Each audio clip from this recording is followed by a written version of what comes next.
Let's see, what are we talking about today? Hey there, I'm Mo, but you can call me Hamid. Mohammed is my first name, but I go by my middle name, Mukhtar. I'm Momentum, which is my other name, my YouTube name, and today we're going to be talking about stress and coping skills, and let's see, healthy outlets. We're going to be talking all about outlets and things we do to get it out there. The first thing I want to do before my battery runs out, because editing and recording takes fucking ever, is tell you what my healthy outlets are. And I figure my outlets, I figure my outlets are pretty damn good. I do poetry, I do singing, which is more of a last resort, and I talk about my feelings. I don't just let it rot inside me. I don't let it bottle up. When you bottle it up, I want you to literally think of a bottle, and I want you to think of the bottle exploding when it builds enough pressure.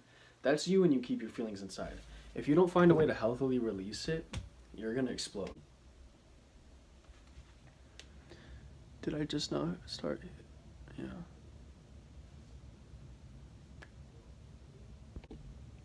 Letting my feelings out by talking makes me think of a pirate captain and his crew over a tabletop, just overviewing what their problem is and sorting it out together. That's how I feel when I talk about my feelings. Normally I do it with others, and that's why I picture the crew. You really can't do much without the help of someone else, to be honest. It's always good to lean on somebody, but it's also good to have the skills to do things yourself. After all, it's kind of your decision to actually talk about it in the first place. You can take a horse to water, but you can't make it drink. So don't feel like you're a burden, but know your limits. So my advice is confusing, yes, but let's move on. Out of laziness, I don't do it so much anymore, but then again, out of laziness, I exercise a little less than usual.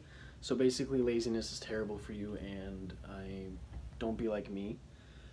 When I talk about my feelings, I set it out there and I put it out there for overview, just like the pirate captain. And I want you to do the same, or I want you to attempt to do the same. You probably might be stuck thinking you can't do it yourself and it's just all in your head. But I mean, in a lot of cases, college requires that you just set a timer for 15 minutes and start writing. Admittedly, in talking out of my ass there, I only know of one college that does that, and it's Chemeketa. With singing, it's not like it was... When you think of an outlet, maybe you think of a coping skill like taking a deep breath when you're in a pissed off situation, which technically is what you do with singing. But it's not like you start singing when you're in front of somebody and you're having a confrontation. That would be kind of scary slash sad slash weird. For me, it's more like I seclude myself in a way where I realize, okay, I need my space. I'm gonna go sing for a little bit. It's how you let off steam, just like going to the gym, just like running. And the best thing about singing is that you can actually see yourself improve with time. And eventually you're able to tolerate your own voice, which is pretty great. So there's a lot of perks to it. It's an art. Everything's an art. So far, I feel like I'm nailing this video.